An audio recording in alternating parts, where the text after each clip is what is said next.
to have our second keynote speaker here today. She is Carol Graham. She came all the way from Washington, D.C. She is the Leo Pasvolsky Senior Fellow at the Brookings Institution and a College Park Professor in the School of Public Policy at the University of Maryland. And she is also a Research Fellow at the Institute for the Study of Labor in Bonn, Germany, the IZA. She is currently serving on the National Academy of Sciences panel on well-being metrics and public policy. And from 2002 to 2004, she served as the Vice President at Brookings. And many other advisoryships. What I really like about you, Carol, is being a visiting fellow in the office of the Chief Economist at the World Bank and a consultant for the International Monetary Fund. So you're really a credible person to speak about well-being, right? Her most recent book is The Pursuit of Happiness Towards the Economy of Well-being, Brookings 2011, also published in Chinese, Japanese, and Korean. Welcome to the global world. And other books and many articles, of course. I'm not going to you can read it all on the web. She has an AB, whatever it is, Bachelor of Art. Princeton University, a Master of Arts from Johns Hopkins, and a PhD from Oxford University. And she is also the mother of 3 children. And before I give her the floor, I quote from her own presentation that 5 years ago there were only a few crazy economists talking about happiness surveys. But that's not anymore the case. Look at the King of Bhutan and the meeting at the United Nations about happiness and well-being. It's a big issue now internationally. We invited her for many reasons. Two of them I will mention, because we think that unsustainable consumption levels are triggered, at least partially, because people are craving for goods, because they are somehow dissatisfied with their lives, and so they want to have more material consumption, which leads to unsustainable consumption levels. So the question is, does research into well-being and happiness help us understand better how to transition from unsustainable to sustainable consumption levels? Carol, the floor is all yours. Thank you.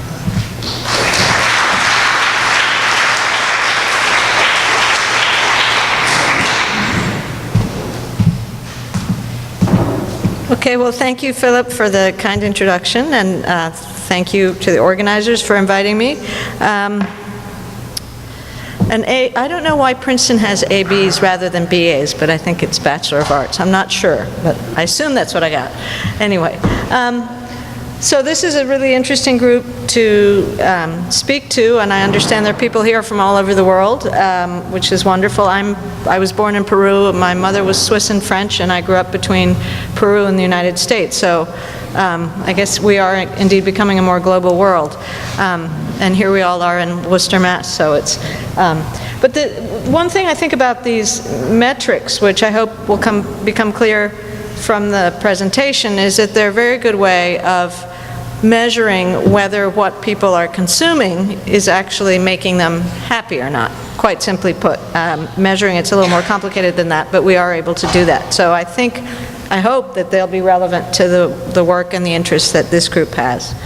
So, as Philip already quoted, it is true, until about 5 years ago, there was a very small and indeed very friendly group of us, starting with Richard Easterlin and a couple of other economists, Andy Oswald, myself, and a couple of psychologists, Danny Kahneman, Ed Diener, and a few others, that were working on happiness surveys. I was surely the only one working on developing economies.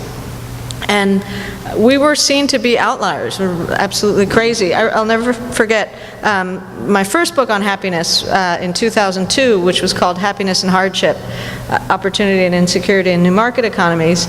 The then director of economic studies at Brookings said to me, I really like this manuscript, it's great, but you've got to take happiness out of the title because nobody will take you seriously. So it's interesting, I didn't take happiness out of the title, I also didn't sell many books.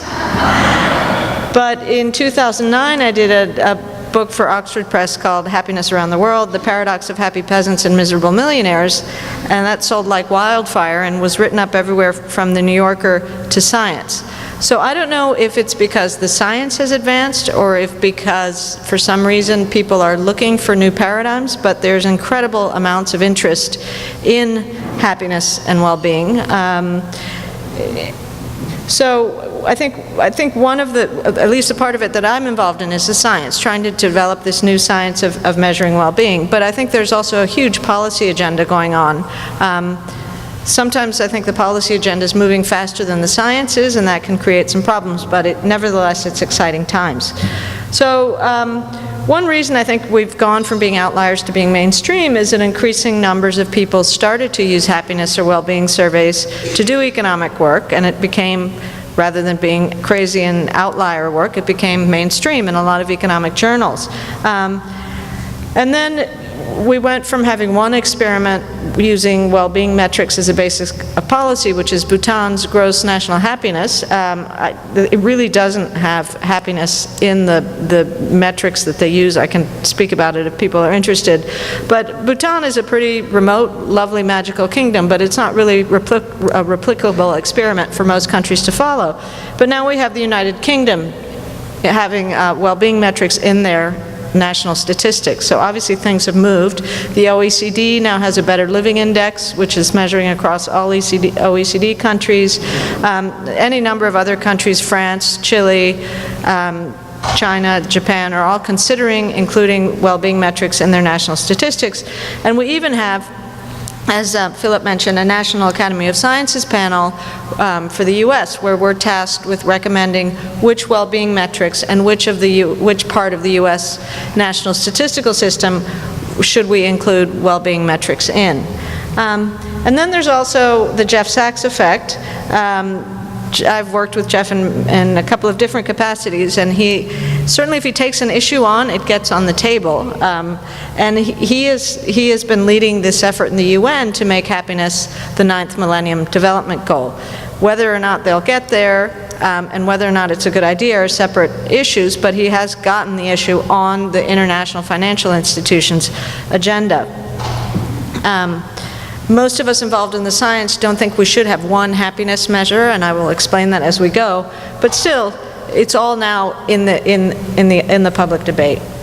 So today I wanted to focus on three themes which speak to the question of well-being metrics and policy, and are also at the root of the questions that I think are facing our panel when we talk about, well, you know, if you're really serious and you're talking to the head of the census, which we have done, which metrics work, which don't, which are tractable, which are robust and consistent, and all these things.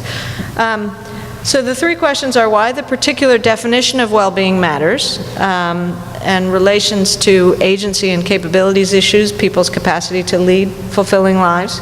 The issue of adaptation, there's a lot of evidence that people can adapt to a lot of things and return to their natural levels of well-being, even becoming a paraplegic. So that obviously poses challenges for the approach. And then finally, something I've worked a lot on, which is changes versus levels in the process of growth and development. So let me talk first, just introduce you a little bit to the state of the science, what the metrics do, what they don't do, and then spend a little bit of time on each of these three questions and then open it up. If anybody has questions before, though, please interrupt me. I'm used to rude Brookings economists that interrupt you before the first slide is up, so no problem at all.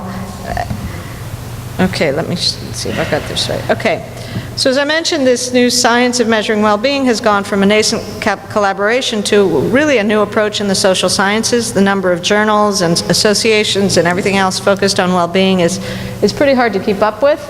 And we can answer questions as diverse as the effects of commuting time on well-being, why cigarette taxes make smokers happier, why the unemployed are less unhappy when there are more unemployed people around them, and why people adapt to things like crime and corruption and bad governance and retain their natural levels of well-being. There are many related questions, obviously, pertaining to sustainable consumption. The commuting time finding is obviously a provoking one. Also, the cigarette tax is finding, I could list a whole bunch of others, where you can see why it's not clear that consuming more and more and more necessarily makes people happy. The method is particularly well suited for questions that revealed preferences don't answer very well, so standard economics approaches rely on revealed consumption choices, but there are lots of situations where revealed consumption choices don't tell us much, or they don't help us answer the question we're trying to answer. One is situations where people don't have the agency to make choices, and or when consumption decisions are not the result of optimal choices. So I focus on these two sets of questions in my work. Just to give you some examples, think about the welfare effects of macro and institutional arrangements individuals are powerless to change. Things like macroeconomic volatility, inequality. I like to give the example of a poor peasant in Bolivia who's made unhappy, or not, we don't know, by inequality. But we can't look at revealed preferences and get any information about that, because short of emigrating or protesting, if you're a poor peasant in Bolivia, you really can't do much about inequality, and you surely can't reveal a preference that can be observed, or at least a preference that's within a bound that's not extreme behavior. Then there are also another set of questions is behaviors that are driven not by optimal choices at all, but by very strong norms. For example, think about people in a low caste in India who choose not to send their children to school. Is that really a choice, or is that a behavior dictated by a very strong norm telling you that you are going to remain in this low caste situation? The schools aren't very good anyway. Why send your children to school? I'm not sure I would describe that behavior as a revealed preference where you could observe the behavior and infer a welfare effect from it. With well-being surveys, we can see if not having their children in school affects the people's well-being or not. There are also behaviors that are driven by addiction or self-control problems. Think about obesity, smoking, and other public health challenges. Again, the cigarette taxes finding comes to mind. If cigarette taxes were if cigarette smoking were simply an optimal choice that made the consumer happier, why do cigarette taxes make some consumers happier, some smokers happier? If you think about smoking as an addiction or self-control problem, then it makes sense. But again, you can't get that information by just looking at the observed choice. Okay, so as the discussion has moved from empirical studies that aim to deepen our understanding of human well-being to whether or not happiness is an appropriate policy objective, I think there are a number of unresolved questions. So even though I was one of the leading people starting research in this area, I'm now one of the ones saying, wait a minute, we can't just jump and make happiness a policy objective. There are a lot of problems with doing that. So I feel like I've now become one of the old curmudgeons in the room. But the most important questions that we haven't answered, in my view, are what definition of happiness is most relevant and appropriate for policy? How does that definition vary across cohorts and societies? And how do people's capabilities or agency mediate the definition of well-being that they think about when they answer surveys? And I'm going to describe these issues in a little bit more detail. So the terms happiness, well-being, subjective well-being, and life satisfaction are often used interchangeably in the economics literature. We're sort of blunt-tooled big data people. Psychologists, though, take much more care in distinguishing the nuances between these terms, and I've spent a lot of time with psychologists recently on this National Academy of Sciences panel, among other things, and I've learned a lot about how important these nuances are in terms of when we're measuring well-being. And the differences in the meaning between these terms can have vastly different policy implications, both if you're using the metric to assess well-being and surely if you're trying to make one of these metrics an objective of policy. So happiness is the most open-ended and least well-defined of the terms, although it attracts the most public attention. in the it's in the U.S. Declaration of Independence. It's in the title of my book, even though I'm well aware that it's the least defined and probably least useful term from a science perspective. It sells books, right? So, but really when you ask people how happy they are in general, you're trying to gauge how happy they feel about their lives in general. And it has one advantage from an empirical research perspective. If you look around the world, as I did in my Happiness Around the World study, if you just ask people how happy are you with your life in general, you're not imposing a definition of happiness on the respondent. They define happiness themselves. So there can be some translation problems, but for the most part, the patterns that we find are remarkably similar around the world. Life satisfaction, a question where you ask people how satisfied are you with your life in general, correlates very closely with happiness questions, yet life satisfaction is a slightly more framed question, and so it correlates a little bit more closely with income. It makes sense, if somebody just says how happy are you in general, it's about as open-ended as you can get. If somebody says how satisfied are you with your life in general, for some people that may provoke some deeper thinking, and then when people think about their life opportunities, their lives as a whole, people with more means typically have more choices to control and choose the kinds of lives they'd like to have. Then there's a question in the Gallup World Poll, which is actually a very old sociological question from Howard Cantrell, and it's called the Ladder of Life question, and it says, ask the respondent, what is the best possible life you can imagine? How does your life compare to the best possible life? And place yourself on a 10-point ladder where 10 is the best possible life and 1 is the worst possible life. Now this introduces a very relative or framed component. You're asking people to compare their lives to the best possible life they can imagine. And we live in a global world. So people in Afghanistan or Togo know that the best possible life is probably not in Afghanistan or Togo. And so what we find is that responses to this best possible life question, which is often used as a substitute for life satisfaction, responses to this question correlate much more closely with income, both within countries and across countries. So there's a lot of very public debate now, and I could spend the whole lecture on it, so I won't, but there's a lot of debate now about, does money buy happiness, and people disputing whether or not there's an Easterlin Paradox. I'm going to show you some slides to that effect, with basically saying, cross-country income, average per capita income across countries, and well-being correlate all the way up the income ladder, but that's using this best possible life question. So how closely money correlates with reported happiness or well-being has a lot to do with which question you use. And this is clearly the most framed of the questions. Subjective well-being is a term that encompasses all of these ways in which people report their well-being, and we attempt to measure well-being. And then there's a lot of work now also measuring what we call hedonic or daily experience well-being, which is how people are experiencing their life at the moment. A lot of the work pioneered by Danny Kahneman, who was the first psychologist to get the Nobel Prize in economics, where he was measuring people's reported well-being or their moods as they went through different parts of the day. And he's the one who discovered that commuting time was the least happy part of the day, and so forth. And so for these dimensions of well-being, we use questions which are designed to capture people's moods and negative and positive affect. Did you smile frequently yesterday? Were you happy yesterday? Were you angry yesterday, or were you stressed yesterday? Very simple questions with actually just 0-1 answers. And so we distinguish between what we call evaluative well-being, the well-being measured by the life satisfaction questions, where you think about your life as a whole, and then just experience well-being, how you're experiencing life at the moment. So let me, before talking about how these things sort of play out in the policy arena, let me tell you just a little bit about, summarize in 5 minutes, kind of what we know about happiness and life satisfaction around the world. So I mentioned that there's a lot of debate about how closely income, average income across countries, and average country level happiness, how closely they correlate.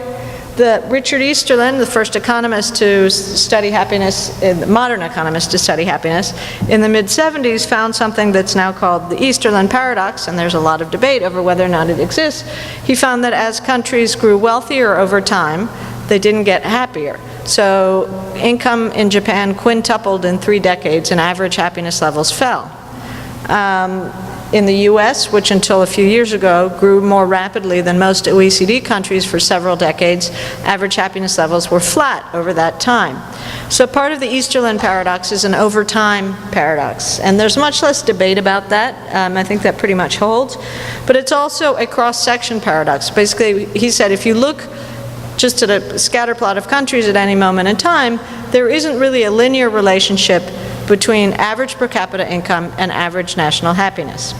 So here's a slide we did. We've got, you can make this plot look any way you want depending on the question you use. But this is just a life satisfaction, how, generally speaking, how satisfied are you with your life in general question, and GDP per capita.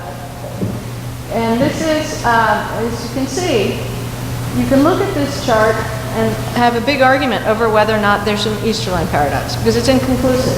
First of all, the wealthier countries... What? Oh, sorry. No, that's all right. I forgot I had a pointer.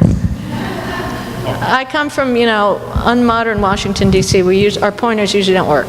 So anyway, so if you look here, there's no doubt that the wealthy countries are, on average, have higher levels of life satisfaction than the poorer countries, right? But if you look among the wealthy countries, there's no clear pattern. In other words, there are wealthier countries that are happier than, less happy than poorer countries. And if you look at these countries, at the developing countries, there's much, much more variance in terms of having countries at the exact same income level having very different levels of well-being. So what explains this? Well, first of all, average per capita incomes pick up not just the income effect on well-being, but they are also picking up all kinds of unobservables in a slide like this. For example, democracy, public goods, all kinds of things that we know correlate with good environment, that correlate with well-being very consistently. And the rich countries, I mean, we can have a lot of debate about how our safety net is worse than Sweden's, but believe me, both ours and Sweden's is an order of magnitude better than the safety net in Egypt, right? So basically, there's less variance in these basic things across the rich countries than there is in poor countries. But if you look at the poor countries, for example, the Latin American countries all score relatively high. And as I'm from Peru, I kind of like that. But mainly, Latin America is a good place to live. I mean, it may not be that wealthy, but it's not poor. And most countries have democracy. There are a lot of good things about living there that play out in these findings. And if you look at the poor countries that still have reasonable levels of income, but are down at the bottom, Iraq, India, Bulgaria, Belarus, we know they're just not great places to live. A lot of them don't have democratic governments. There's a lot of violence in some of these lower countries.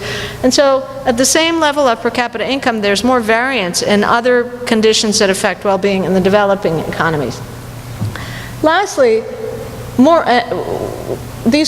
people like these cross-country comparisons because everybody has sort of their country pride and they want to know where their country scores. I'm sure Philip was looking for the Netherlands right away. And people always want to know why isn't the U.S. the happiest country if if the Americans want to know that. But the problem with these cross-country findings, you're comparing averages. So you're comparing average national happiness with average per capita income, and you're not controlling for cultural differences in the way people answer surveys. So some places, like the Latin American countries, particularly Caribbean countries, there's sort of people are naturally cheerful as they answer questions or say good morning, and that biases their responses up. Same goes for some of the countries here. The UK, for example, is just on the line. I had a British friend that got so tired of going to stores in the US and being told to have a nice day that she started saying, "Thank you, I have other plans." So, I mean, there are just these cultural differences in the way people answer that get biased in these countries' averages. Where we're much more robust is when we look at individual level well-being across hundreds of thousands of people across the world, and then we control in the econometric equations for shared errors within a country with something we call country dummies. But we're basically we're controlling for these cultural biases, right? And then we get very, very consistent relationships determinants of well-being across individuals around the world. And this chart will make you happy or unhappy depending where you are. This is one of the most consistent findings in the literature. I found it everywhere from the US to Latin America, Afghanistan, Russia, you name it. There's a U-shaped relationship between age and happiness. And the low point is somewhere in the lower 40s to late 40s. This is Latin America, where I'm from. The low point here is 48 years, so I'm just past it, and I have nowhere to go but up, so I'm looking pretty good. In the US, it's about 44. In Russia, it's actually 50, which is life expectancy for males, so that's not a great story. But so the point is here that this is kind of a regularity. In fact, my colleague Andrew Oswald has done a study of smiling in apes and other measures of cheerfulness in apes, and they have a U-shaped age curve. So there's something biological going on here. Now this, for humans, is controlling for health and being in a stable partnership, both of which are very important to well-being. So what determines this U-shaped curve? Mainly, a couple things are pretty obvious. There's sort of an aspirations aligning with realities effect as people hit middle age. If you haven't figured out what you're going to be when you grow up by about 47, you probably should. There's also the middle age years are typically, there's often double burdens of either young or teenage children and aging parents. There are financial burdens. There are lots of things, and it turns out after that, as people age, they get happier. A couple of other things explain that. Apparently, as people age, they need less extreme experiences to make them happy. They don't need to bungee jump or go down double black diamonds on ski slopes, although I still like doing the latter. But apparently, people do take pleasures more, in simpler things in life, and also, happier people live longer. So there's a selection bias here, because the less happy people are dying off, right? Finally, I don't know, but our oldest respondent in this survey was 99 years old, so there might be a senility effect, but Okay, so more seriously, what do we know about the consistent relationships, the happiness patterns around the world? Well, I told you about happiness and age. Income. Income matters to well-being. Any way you look at it. It's terrible for well-being to be destitute. It's much better for well-being to have means. After a certain level of income, the relationship gets more complicated. Relative income differences start to matter, status things, all kinds of things. What's your reference group?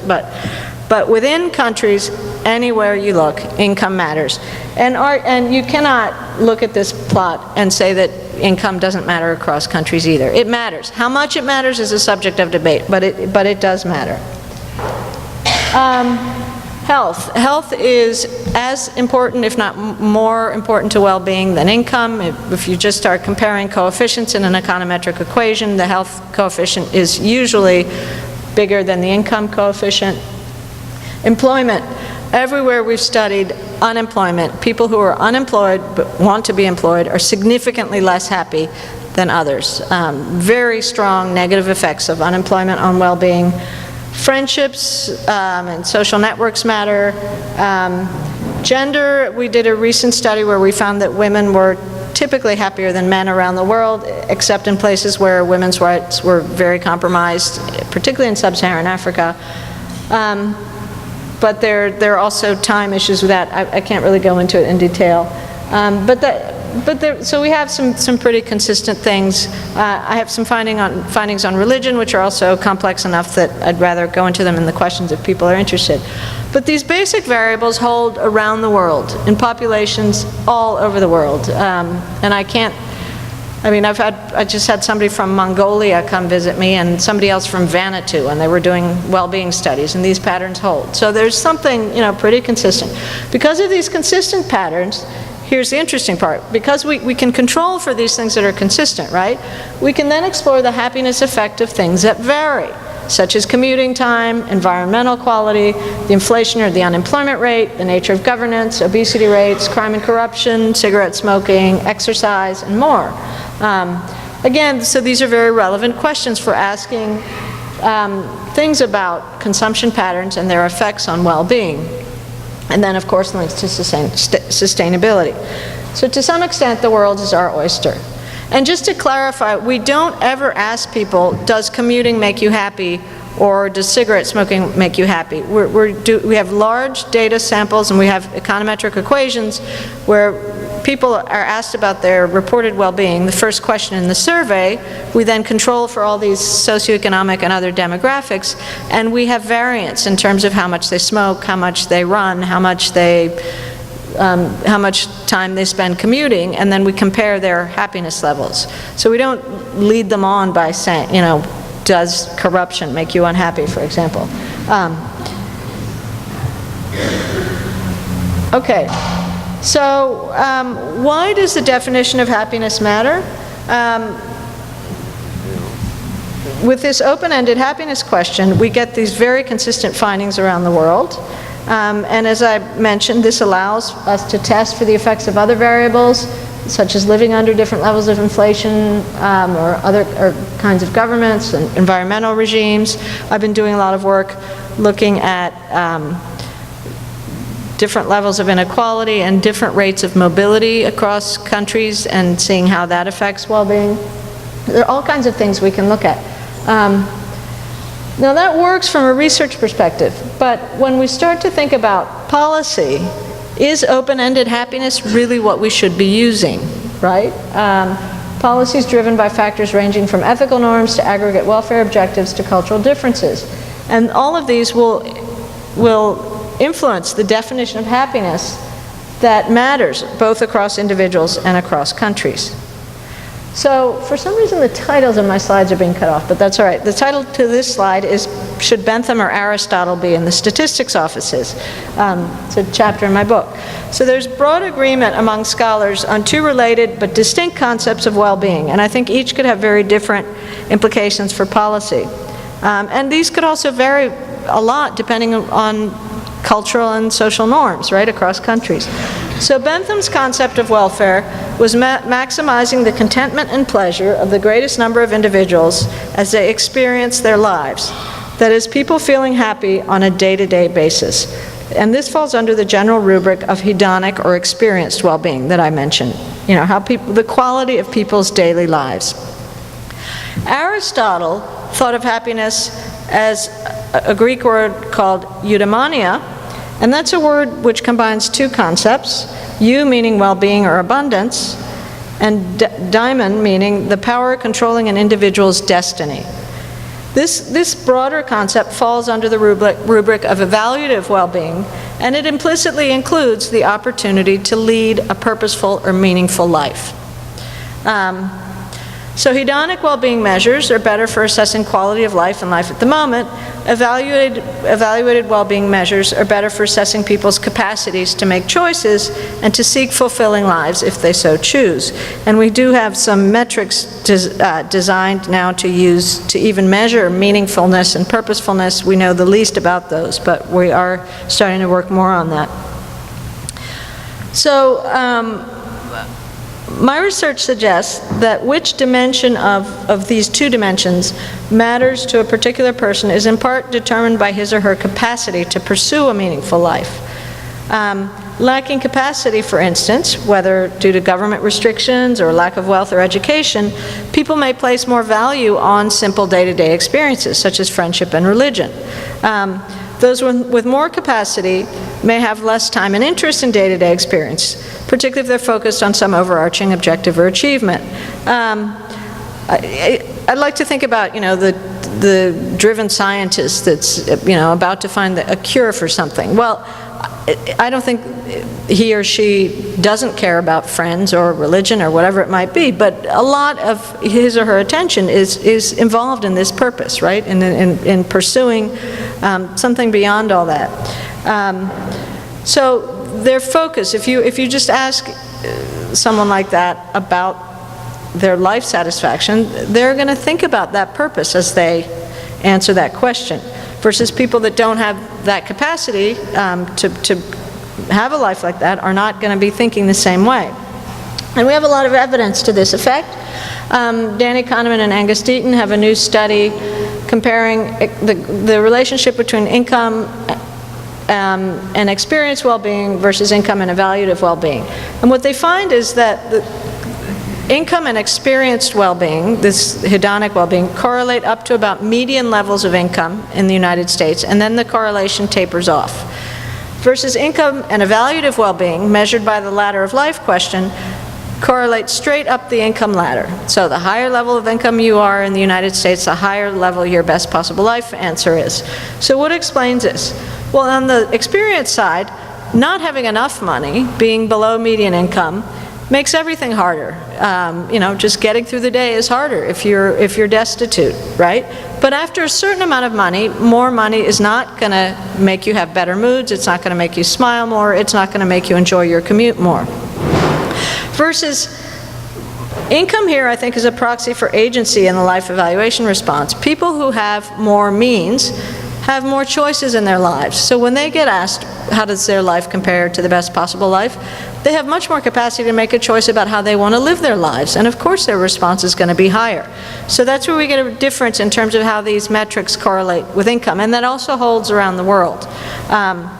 We found in Latin America, just as a little bit of an exploration of this, after having the most important variable to the well-being of the poor, a rough category, which is below median income, after having enough food to eat, the most important variables to the poor were having friends and family they could rely on at times of need, versus the most important variables for the rich were their work and their health. Now you could conclude that the rich in Latin America are just greedy jerks, but we're talking about everybody above median income, so it's kind of hard to conclude. I think it's because work and health are people's means, right? They're the way that allow them to lead the kinds of lives they want to lead. Versus for the poor, in a context where there are no safety nets and the poor don't have many opportunities, friends and family are their safety net, right? So I think, again, you see that people emphasize different dimensions of well-being when they answer these questions depending on their capacities. Okay, so related to this is, I think, a real challenge for the approach, the science, and it's a question of adaptation. So adaptations are psychological defense mechanisms. Those with limited means may emphasize the daily experience dimension of well-being evaluation because they adapt to whatever condition they're in. For example, in Afghanistan, we find that people in Afghanistan score higher I did the first pilot study of well-being there, but we find that people in Afghanistan score higher than the world average on smiling yesterday and on just how happy are you with life in general. They scored significantly lower than the average when we asked them the best possible life question. Again, suggesting people who adapt to very limited lifestyle will emphasize their life at the moment when they think about their well-being. So is this a way to preserve psychological well-being in the face of adverse conditions and low expectations? I think being able to adapt to adversity may be very good from an individual perspective, and we see it around the world. People adapt to things like bad health norms.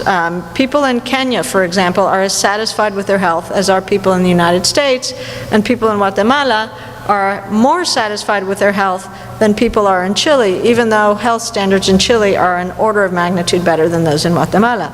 So there's a lot of evidence that people can adapt to kind of bad norms of governance, high levels of crime and corruption, and preserve their psychological well-being and report to still be very happy.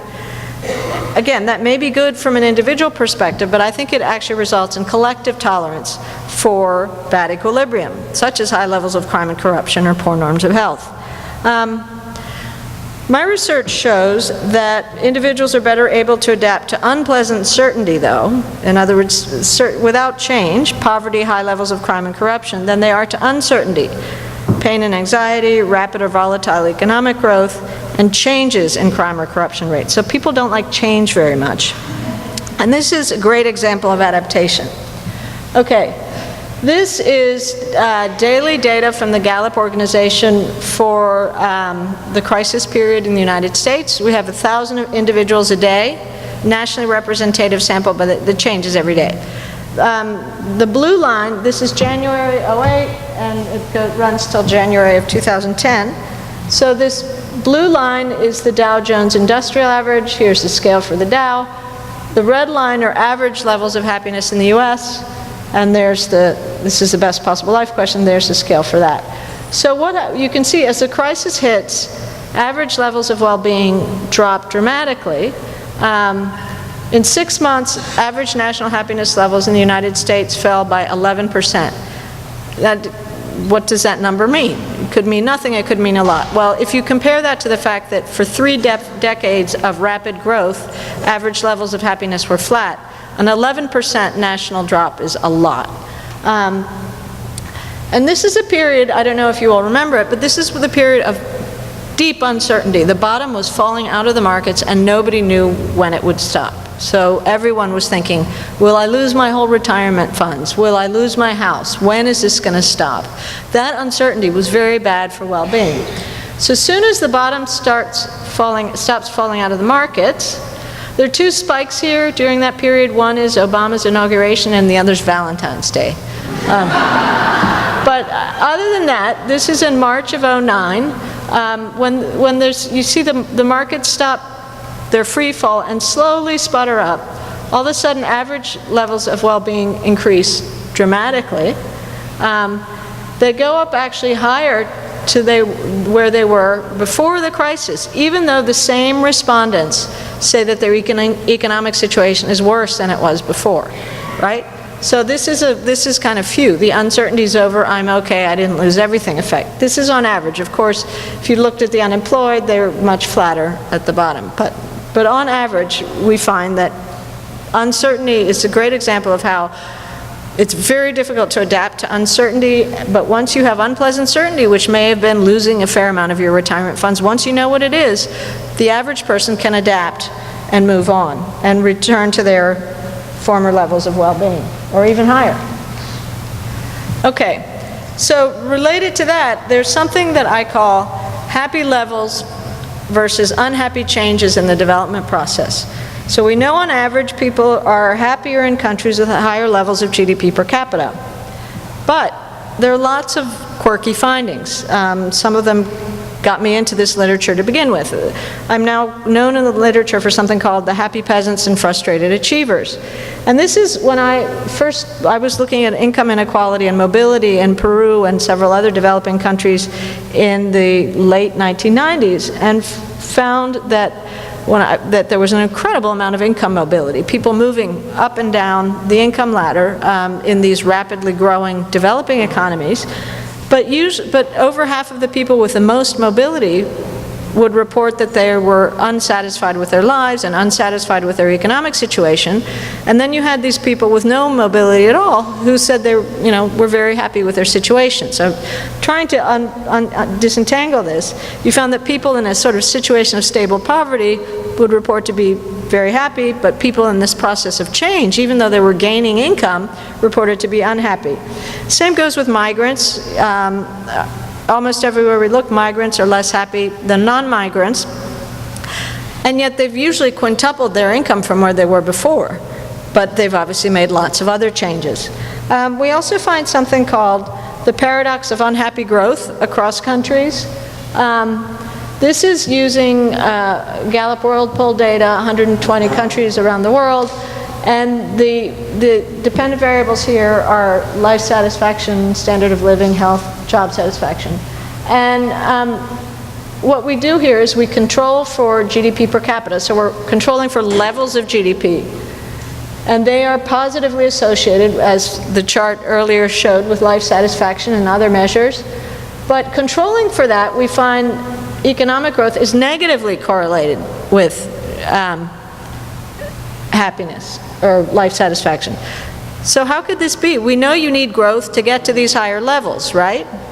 Well, in disentangling this finding, what we did, we split up the sample into countries above and below median rates of growth and above and below median income in the world. And we find the finding is driven by rapidly growing middle-income countries, the Brazils and Chinas and Koreas, right?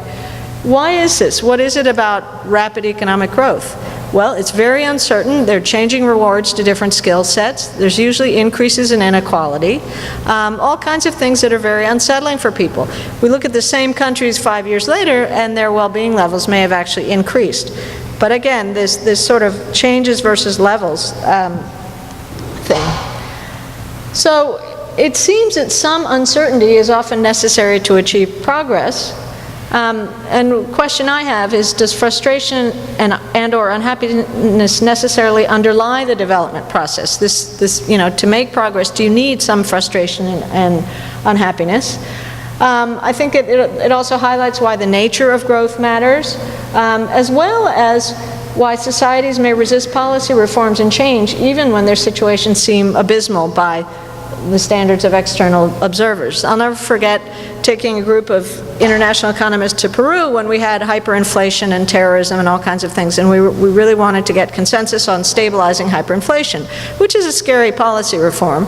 But everybody from outside was saying, I just paid 11 million soles for lunch, and the plumbing in the hotel room doesn't work, and we're having a conference by candlelight. Why can't you guys make a change and reform? And it's amazing how much people fear change, how much it upsets well-being. So you see societies sort of mired in these bad equilibrium. And I think that helps us understand also why societies do and don't rebel at seemingly predictable moments. If you look at growth rates in the Arab Spring countries before those protests, their economies were growing quite nicely, thank you very much. This wasn't a story, I mean, there are lots of other things wrong, but it wasn't a story of, oh, well, everything's gone, the economy's going terribly, everybody's going to rebel. So I think because of this funny relationship between change and unhappiness, that I think it helps understand a little bit why some societies seem to stay stuck and not make changes, and then others break out into protests at moments that you don't expect. Okay, so just a couple of things about where all this is going, and then some of the policy questions in hopefully 5 minutes or less. So one of the things I'm doing now is working on the causal dimensions of different dimensions of well-being. So the causal channels. So does frustration, does unhappiness drive progress? It's, which is a little bit of a conundrum, because we know on average happier people live longer, they're healthier, they perform better in the labor market. So we know higher levels are good, but what about the process of change? So I've been doing some work which shows that migrants people who intend to migrate from their country in the next year, plan to migrate, are typically, this is from Gallup World Poll, so it's around the world, they're typically more educated and wealthier than the average, but they're less happy, right? So does unhappiness drive migration? So maybe this unhappiness that we find in migrants was there before they even left their original countries. We're looking at well-being trends pre and post the Arab Spring rebellions, trying to see if, again, lower levels of well-being drive major changes. We're also looking at different dimensions of well-being and longer-term outcomes or behaviors. So we find that in Latin America, job satisfaction, merely being satisfied every day with your job, is not linked to higher levels of productivity, but reporting to do meaningful work or to be appreciated at work is linked to higher levels of productivity. And the causality could run either way, but it's something we want to find out more about. And then we're also looking at different dimensions of well-being and public health outcomes, things like obesity, looking at people's discount rates. If they're very satisfied with daily living but have no life purpose, there's some evidence that we know obese people are less happy than non-obese people, but we also know they're less unhappy when there are more obese people around them and they have lower levels of upward income mobility, and a lot of things that suggest that there's kind of a lack of longer-term or lower life evaluation, but sort of a focus on daily experience kind of well-being among the obese.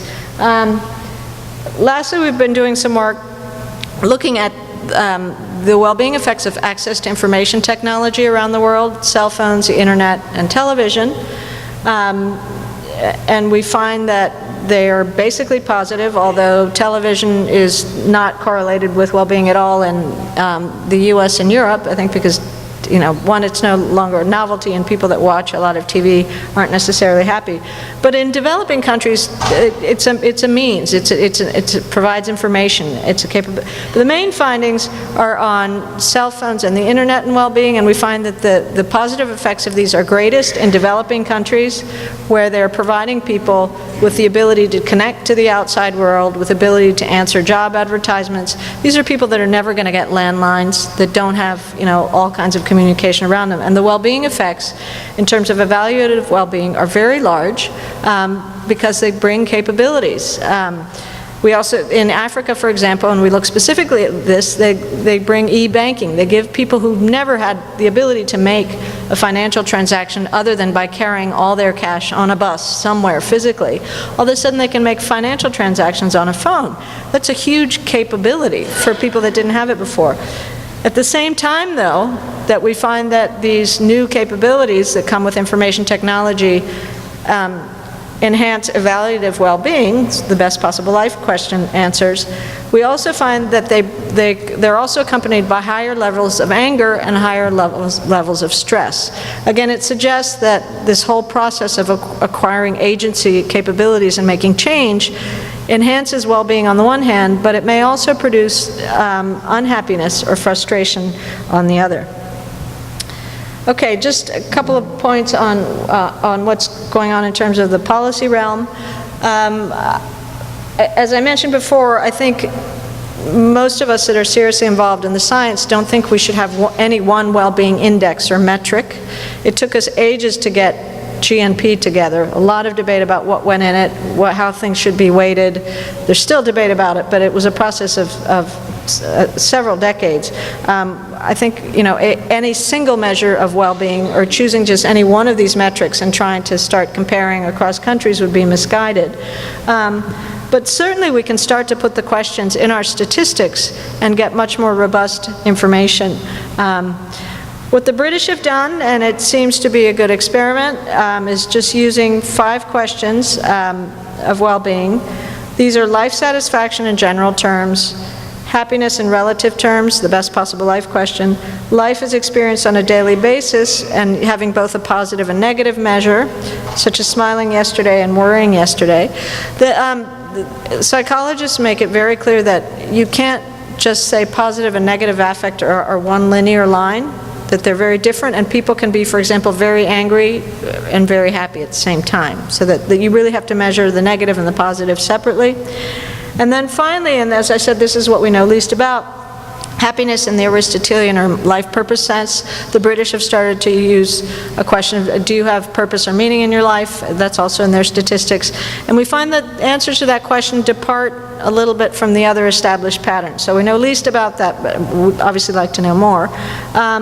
The other thing that can be done with these very simple questions in large-scale surveys, they can be mapped to more detailed studies, smaller studies that are more expensive to do, but where for example, you're mapping the daily experience metrics with time use.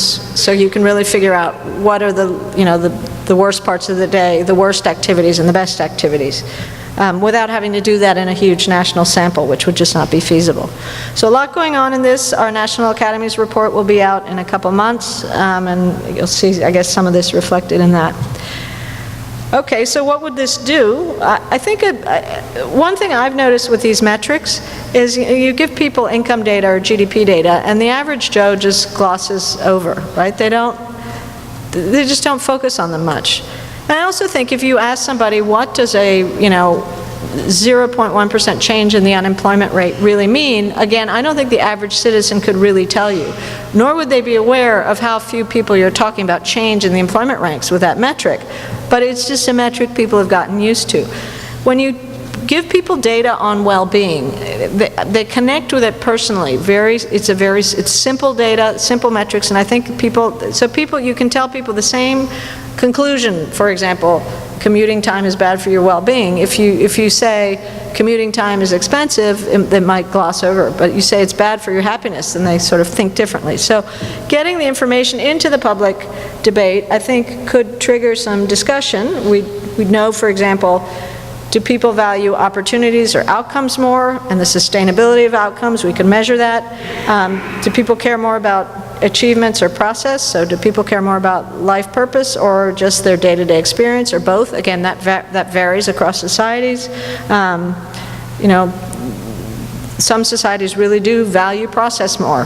And I can tell, you know, from my French-Swiss mother, she did not eat at brown bag lunches and eat breakfast in the car. You just don't do that in European countries. You take time to, you know, enjoy a meal. And Americans are notorious for just running through it all. So societies would make different choices about how much they would value quality of life versus life outcomes. But again, you would get the data into the public debate. The U.S. has traditionally emphasized the importance of opportunities over outcomes, and I think if we had to choose one definition of happiness, U.S. citizens would opt for a definition which I think included the opportunity to pursue life fulfillment. Other societies might make different choices. So then I think if you start to focus on the opportunity for life fulfillment, you're going to also need to provide citizens with the tools and agency to pursue life fulfillment.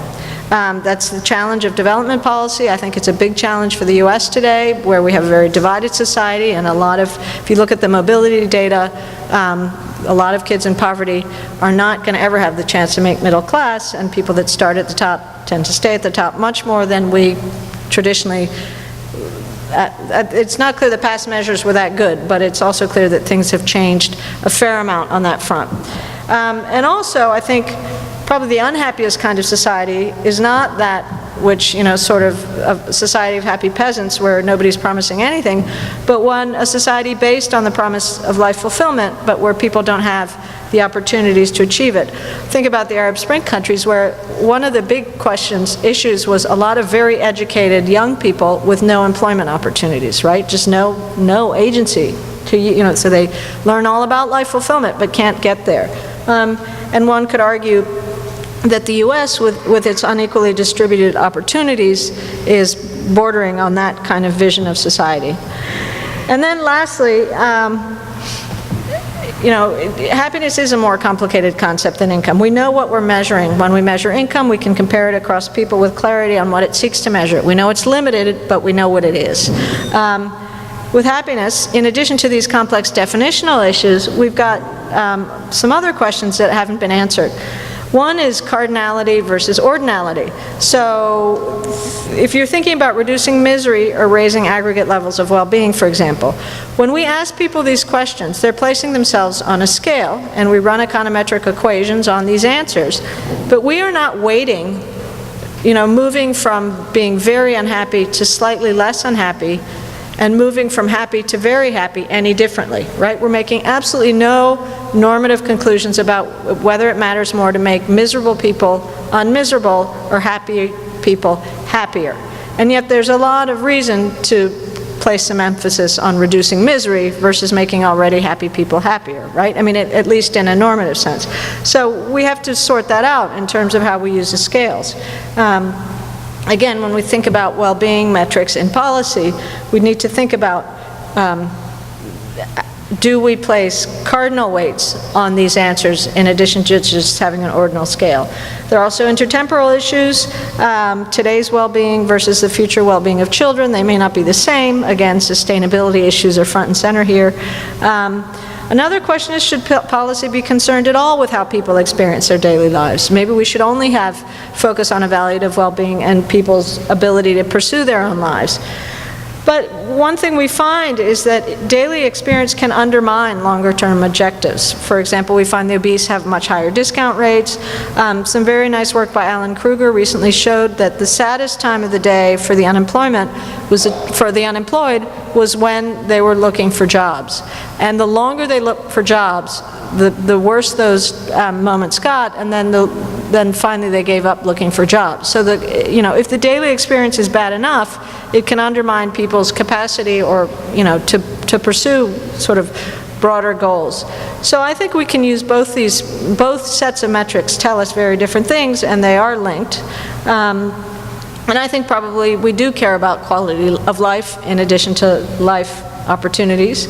But I do think, just to conclude, this concept of eudaimonic well-being, which is people's capacities to make choices and to lead fulfilling lives, is, if we're going to think about well-being as a policy objective, I think that's the most compelling one. But, you know, I obviously hope that comes up in the discussion, and hope that people disagree with me or have a discussion about that.